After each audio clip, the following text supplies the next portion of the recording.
Merino to Arsenal. The deal is now complete. The here we go is here. The Ornstein bomber. Anything you want is here. It's over the line. 35 million plus add-ons for the player. Igal, how happy are you with this deal now completing? Terry, my patience was getting tested, honestly, with these transfers taking so long this window. But I'm wondering what took so long, because it seems like the final fee is not anywhere near what we were thinking it was going to be. I think Real Sociedad really did a good job of negotiating with us and getting as much as they could from from this deal, and it kind of takes away from the enjoyment of the transfer.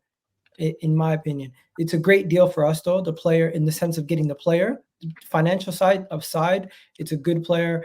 Squad improves massively. We get another midfielder. We now have decent squad depth in the midfield. When you look at that, we have Jorginho, Rice, Partey, Odegaard, Mikel Merino, and then you look at Fabio Vieira and these guys. They're now not third, fourth options. They're now fifth or sixth options when you look in the team, those guys that are on the fringes of the squad. So the more quality you add in the middle of the park, the better you are as a football club. So I'm very happy about that.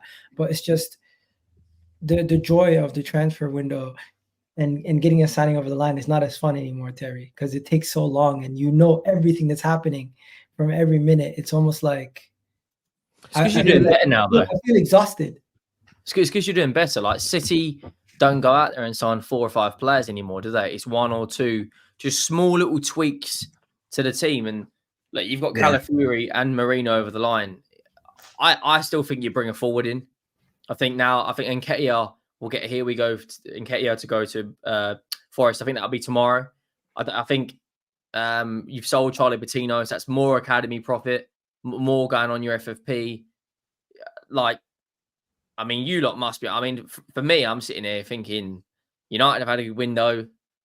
Arsenal have had a good window. Newcastle have kept hold of Grimares and Isak. And apparently our business is done. But Man City signing Gundogan kind of like... I know we can't control what other people do, but Man City signing Gundogan, it's like we had to just get our business done. But at the same time, I'm looking over at Man City and I'm like, yo, these guys got Gundogan. It's like... It's kind of making Mikel Merino look like it's not as big as a signing, you know what I mean? Still though, it's still good business. Like it's more the big thing you need was more squad depth, and you brought that in with Calafiori and Merino. You just need a forward to bring in depth for Saka. But I think you've got to react now. Now that City are looking at this striker from Celtic, whether he's going to bag or not in the Prem is a different question. But I think you have to sign a forward now in the remainder of the week. Whether it's a wide player or a striker is down to Arteta's preference, but I just think you have to get one over the line. Yeah, Giuseppe, you excited? Because I kind of feel like my patience was wearing thin with the Merino deal. I'm kind of bored of it almost. Nah, listen, I'm all right. First of all, Terry said 2 Gooners. I'd have never known a gal was a Gooner. But no, like, well, there's honestly, 4 if you include what the YouTube thinks that me and Henry are also Gooners. Oh yeah, actually, because we're unbiased, because we're dispassionate, we're Gooners as well. And Rams a Nottingham Forest fan. Yeah, he is a little bit. But yeah, no, listen, I'm happy with the signing. Moreno was a good player and all that until Arsenal was linked with him, and now all of a sudden he's not a great player. He's this, he's that. We'll have to wait and see. I've told everyone. I've done a TikTok earlier when it got announced, and I said, listen, like, let's not do extremes either way. Let's wait and see. I don't know what's happened to the football world, but people don't want to wait and see players anymore. Like, it's either, they're going to be crap, or the other half of people is like, he's the Modric of Arsenal and all this crap. Like, you get one side or the other are extreme. Just wait. Let's wait and see how he does. I'm excited. I think he knits together our midfield personally. I think he's a character in the midfield that we're actually missing, and I think that he brings that experience with his age to the field. And I know you've got Partey that brings experience as well to our midfield, but I don't know. Moreno seems more like a guy that will bring experience. I don't know if that makes sense, but the type of player and the type of person he is, from what I've seen, he's quite a mouthy person. Like, he'll command the team a bit. So I think he's a great signing. The thing of how long it took, minor to me. Real Sociedad were just playing hardball. That's all it is. They're going to play hardball when he's got a year left and they want the best. most money. I don't know if it was someone on here. I don't know if it was Terry or not that said it, but someone said to me like they want to be able to say to their fans, look, we got the most out of this player that we want, like that we can get. We've battled to get the most money for this player.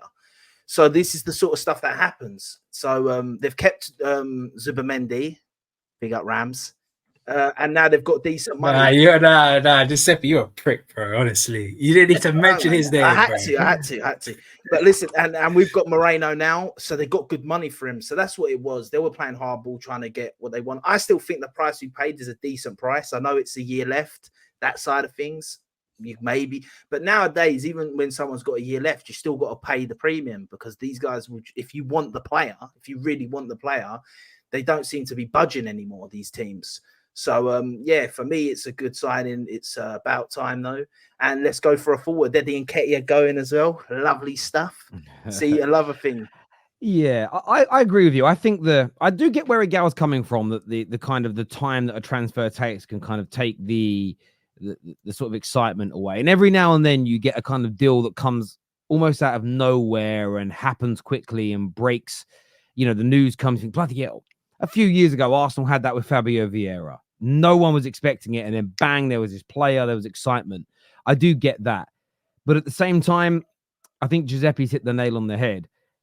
We as fans of Premier League teams, and I see it with the real negative Nellies online, everything's always about their perspective and their point of view of their club. We're too slow at getting these deals done. We should just pay the money. Well, what if the team you're negotiating with is also very good at what they're doing and is trying to do the best by their football club as well?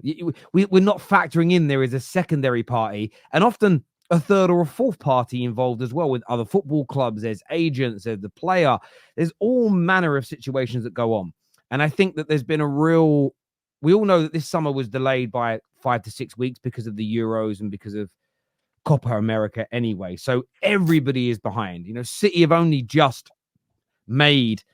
Savio was one of their signings from their own club, so that's easy to do. Like one of the clubs they own. And they've just re-signed a legend. It's not as though they've found it easy to get deals over the line so far this summer. And I think that's been that Arsenal fans need to understand that at times you're going for one or two top players.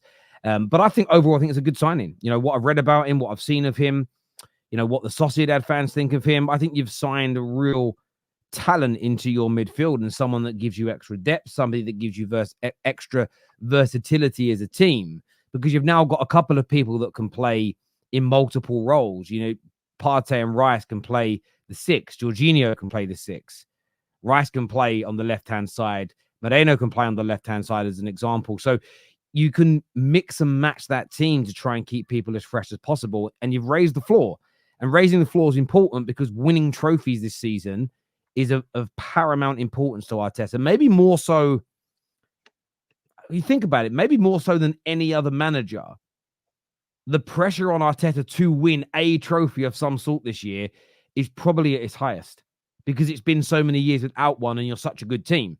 A team the level of Spurs not winning the FA Cup is far less embarrassing than Arsenal not winning it, typically speaking, because you're a much better team than them. That's not a dig. It's just the truth. You're a team that's challenging for the Premier League and is probably, I don't even know how you work out the favourites of the new Champions League format because I do understand. The favourites are Real Madrid.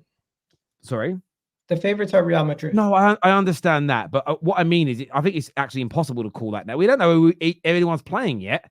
You might literally get a team that's like 8th favourite, get its group drawn. It's against what we consider bums. You might get someone like Arsenal that has to play so many top sides. I don't really get. I know it's all seeded, but yeah, we'll talk about that another day and wait for it to actually happen. But I think overall, this is a really good piece of business from Arsenal. It's now, though.